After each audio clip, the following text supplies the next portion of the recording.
very, very much. Should I say anything about John at this point? I don't know. John, I think you can afford a good contribution. I'm not going to go into all the details of your disclosure, but on a serious note, I think it's really, really special that John, who didn't know John Adler, which I had the privilege of knowing him, nevertheless, and I can't think of any senators, except for their recognition of service to country and also the importance of this effort that Shelley and the family have put together, would have said, yes, I'm going to come over and do that at a time when people are as busy as they are. And so it's a real tribute and credit, John, that you so get to do that. And lest we wind up in any other places together in short term here, I just want to remind you that the committee has not yet finished its work. And whether or not there will be a state of Arizona or not, so be nice.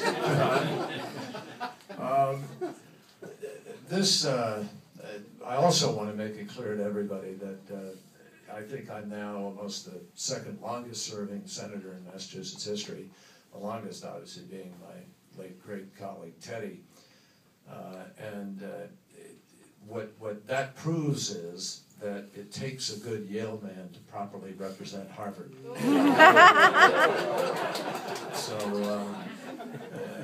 And Teddy finally came to acknowledge there was some virtue, but anyway. Jeffrey, thanks for your introduction, and thanks so much for all the members of the family. I admire, John would be so proud of each of his kids. Alex is not here, he's preparing for exams. But Jeff is working at an investment bank firm in New York with a person I know very, very well, a friend, having graduated from Harvard. And Andrew is a co-captain of his team in soccer and a vice president of the school, and plays lacrosse, two sports very near and dear to me because I played both of them in college and loved them. And Oliver has just made the traveling basketball team. Go Oliver! We're going to give him a pair of stilts as part of this. Get him up. He's awesome. And obviously all three of these kids, and Alex, who isn't here, are just doing great. And Shelley, I think everybody is in awe of your willingness to grapple with this mission of putting together this John H. Adler Memorial Fund that's going to be at Harvard.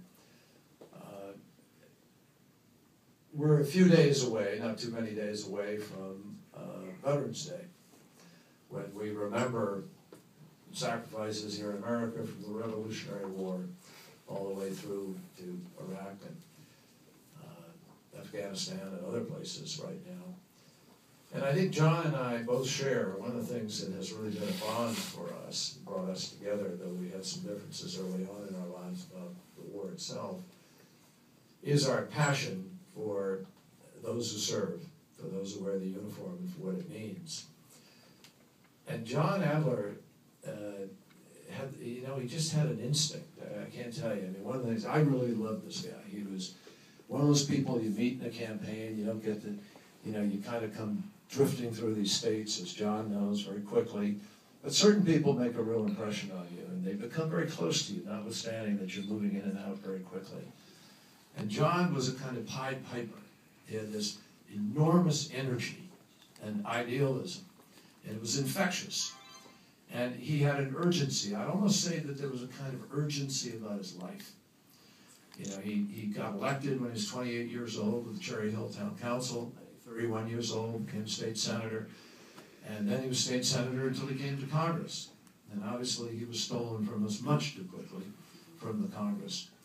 But when he first came to Congress, focused in on vets like a laser beam, and seniors, realizing what the recession was doing to people. And so his first piece of legislation was an effort to address the consequences of the recession on veterans. Then he learned about the problem of botched prostate cancer treatments within the hospital system, VA, and he was incensed by that, and again, laser beam focused on trying to do something about it. He did. He changed the system, and he got the treatment changed, and the care changed. And so, you know, I think there's something really special about this focus. And at Harvard, I think John is absolutely correct. I agree with him.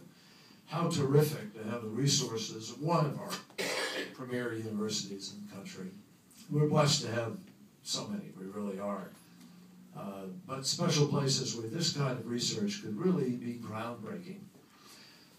John and I remember all too well that when our generation came back from Vietnam, we had to fight for every single thing that veterans got back then. None of it came naturally. None of it. Not even a thank you.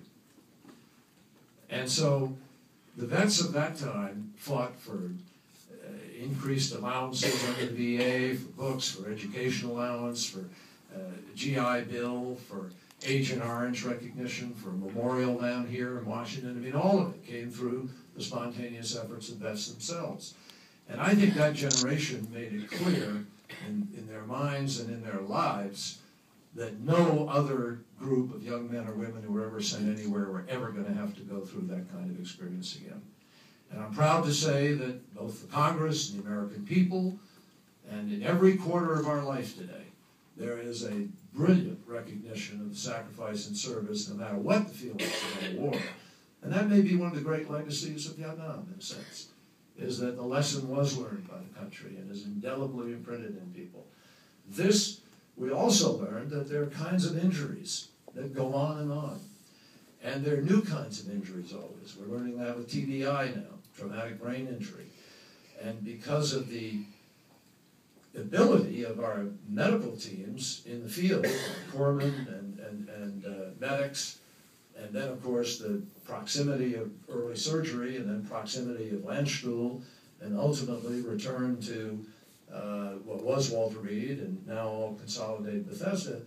But it's the best medical care in the world, the most extraordinary medical care ever provided to people in combat in the history of humankind.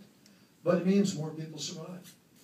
And they survive with more critical kinds of injuries that they have to cope with and deal with going forward in life. So this research is critical.